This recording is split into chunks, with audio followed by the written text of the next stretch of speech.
Assalamualaikum warahmatullahi wabarakatuh. Selamat berjumpa kembali dengan Bapak dalam mata pelajaran Sejarah Indonesia. Hari ini kita akan membahas tentang konsep perubahan dan berkelanjutan di dalam sejarah. Untuk itu, silakan simak video pembelajaran berikut ini.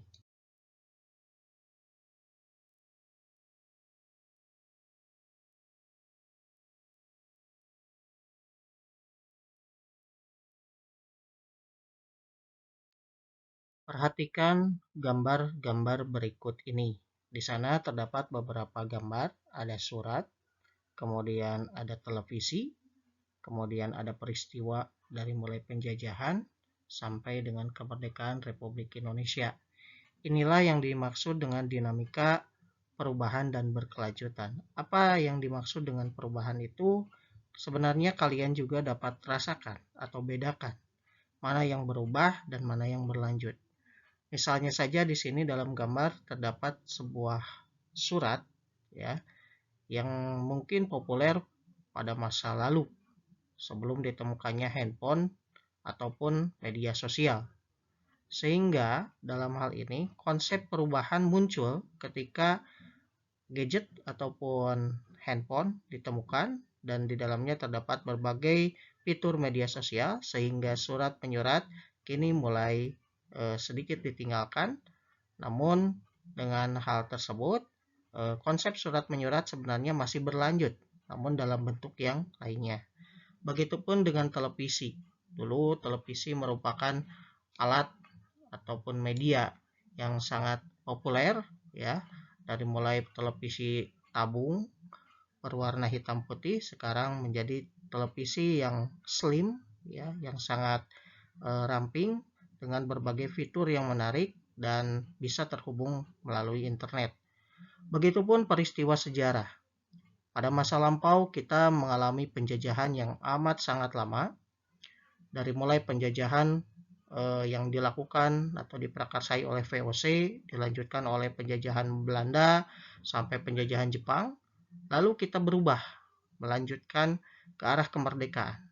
Ya, begitupun peristiwa setelah kemerdekaan RI tahun 45 atau tepatnya 17 Agustus tahun 1945 mengalami perubahan dari masa ke masa hingga kita rasakan masa reformasi saat ini.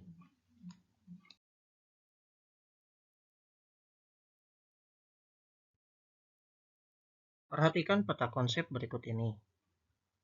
Dalam catatan-catatan peristiwa masa lalu, manusia terdapat konsep perubahan dan berkelanjutan. Perubahan dapat dikatakan sebagai gejala yang biasa terjadi dalam setiap masyarakat manusia. Cepat atau lambatnya manusia atau masyarakat akan mengalami sebuah perubahan. Dan perubahan dalam masyarakat tersebut akan terus berlangsung seiring dengan perjalanan waktu. Lihat di sana terdapat peta konsep di mana konsep perubahan dan berkelanjutan dalam sejarah yang hari ini kita pelajari itu terdapat dua materi utama. Yang pertama adalah konsep perubahan yang terdiri dari dua faktor utama, ada faktor pendorong dan juga faktor penghambatnya. Sedangkan konsep berkelanjutan di sini juga memiliki peranan penting dalam peristiwa ataupun gerak sejarah. Nah, nanti kita akan menyimpulkan dari hal tersebut menjadi makna perubahan dan berkelanjutan di dalam sejarah. Baik, kita akan pelajari tentang konsep perubahan. Lantas apa yang dimaksud dengan konsep perubahan tersebut? Perubahan ini dapat diartikan sebagai segala aspek kehidupan yang terus bergerak seiring dengan perjalanan kehidupan masyarakat dan membuat perbedaan. Perubahan dapat terjadi secara cepat maupun lambat. Sebagai contohnya yaitu peristiwa pengeboman kota Hiroshima dan Nagasaki yang terjadi pada tanggal 6 dan 9 Agustus tahun 1945 pada masa lampau. Peristiwa tersebut berimbas pada menyerahnya Jepang kepada pihak sekutu. Nah, yang dimaksud konsep perubahan dalam contoh di atas adalah ketika Jepang dibom oleh sekutu, Dalam waktu yang singkat, Jepang mengaku kalah dan menyerah kepada sekutu. Perubahan tersebut tergolong sangat singkat. Sedangkan contoh lainnya adalah penerapan politik etis yang terjadi di Hindia Belanda atau di Nusantara yang mendorong adanya kebangkitan nasional pada awal abad ke-20 ataupun lahirnya golongan-golongan cendekiawan yang nanti akan merubah nasib bangsa Indonesia menjadi bangsa yang terdidik sehingga dapat melakukan perlawanan dengan jalur-jalur diplomatis.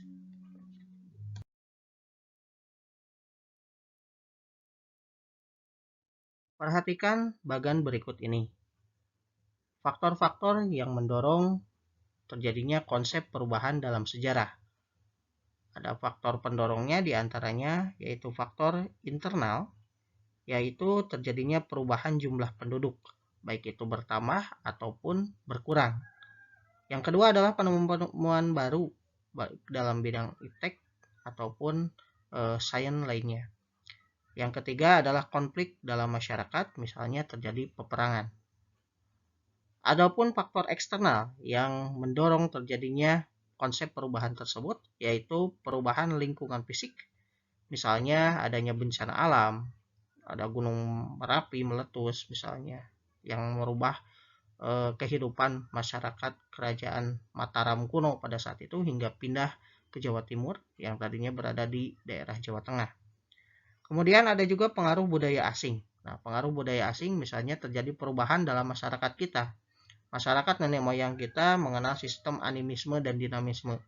Ketika masuknya pengaruh India ke Nusantara, kemudian kita mengenal sistem Hindu dan Buddha. Begitupun ketika konsep Islam masuk, maka terjadi perubahan-perubahan di mana Islam berkembang di Indonesia. Adapun faktor penghambat dalam konsep perubahan tersebut yaitu diantaranya yang pertama, sikap masyarakat yang tradisional yang sangat menentang adanya unsur perubahan itu sendiri. Masyarakat ini bersifat kolot, biasanya tidak mau hal-hal yang sudah menjadi kebiasaan berubah dalam hal-hal yang dianggap mereka tidak benar. Yang kedua, kurang berhubungan dengan masyarakat luar.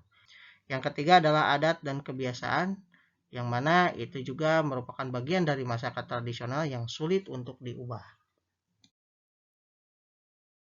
Konsep berkelanjutan di dalam sejarah. Dalam mempelajari peristiwa sejarah, rangkaian peristiwa yang ada merupakan peristiwa yang berkelanjutan. Kehidupan manusia saat ini merupakan mata rantai dari kehidupan masa lampau, sekarang, dan masa yang akan datang, sehingga setiap peristiwa tidak berdiri sendiri dan tidak terpisahkan dari peristiwa lainnya. Menurut Ruslan Abdul Ghani, menyatakan dalam ilmu sejarah dapat diibaratkan sebagai penglihatan terhadap 3 dimensi, yaitu penglihatan ke masa silam, masa sekarang, dan masa depan. Hal ini sejalan dengan Arnold J. Toynbee yang menyatakan bahwa mempelajari sejarah adalah mempelajari masa lampau untuk membangun masa depan, atau to study history is to study the past to build the future. Adapun konsep berkelanjutan adalah kebalikan dari konsep perubahan, yaitu suatu keadaan yang telah berlangsung lama. Contoh dalam peristiwa sejarah yaitu konsep keberlanjutan yang dialami oleh kerajaan Mataram kuno, yaitu di mana pada masa itu diperintah oleh Wangsa Sailendra yang berkuasa di tanah Jawa sekitar 250 tahun lamanya. Nah, dalam peristiwa tersebut Wangsa Sailendra memiliki kekuatan politik yang cukup lama. Kemudian konsep keberlanjutan yang digambarkan sebagai garis lurus hingga terjadi perubahan yang digambarkan dengan zigzag. Silakan kalian lihat gambar dari konsep perubahan dan berkelanjutan itu sendiri. Tadi keberlanjutan diibaratkan sebagai garis lurus secara horizontal, tidak terputus. Namun tengah-tengah nanti akan terjadi perubahan yang digambarkan dengan garis zigzag. Ada naik, ada turun, sehingga konsep perubahan itu tidak menentu. Ya. Nah, inilah yang dimaksud dengan konsep perubahan dan berkelanjutan di dalam ilmu sejarah yang dapat digambarkan bahwa keberlanjutan itu ibaratnya seperti garis lurus, statis, ya. Sedangkan perubahan itu dinamis, selalu berubah-ubah, sehingga gambarnya itu berbentuk zigzag, ya.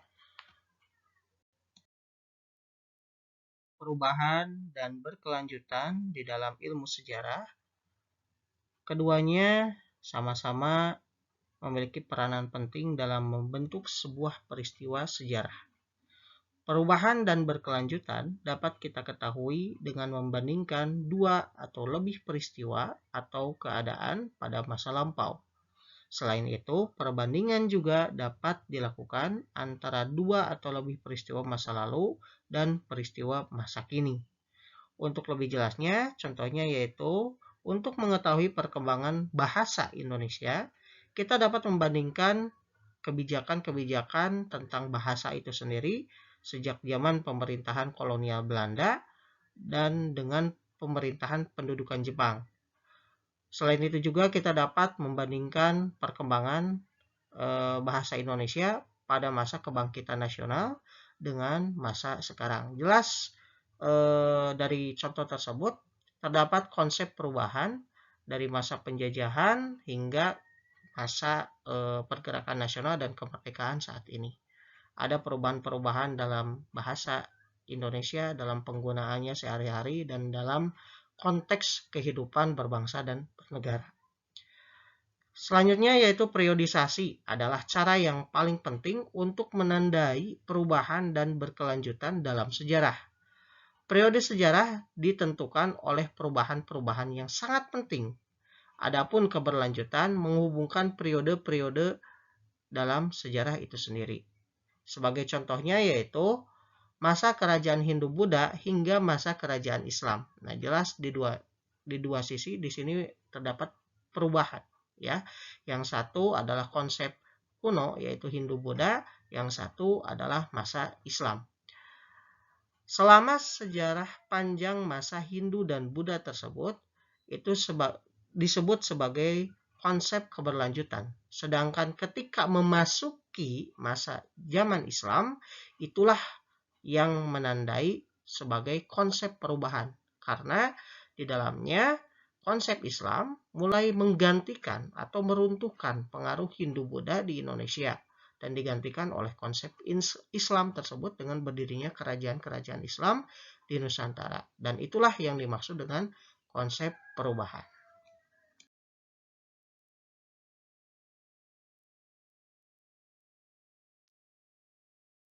Nah, dari pelajaran yang telah kita bahas tadi, lantas apa makna perubahan dan berkelanjutan di dalam mempelajari sejarah?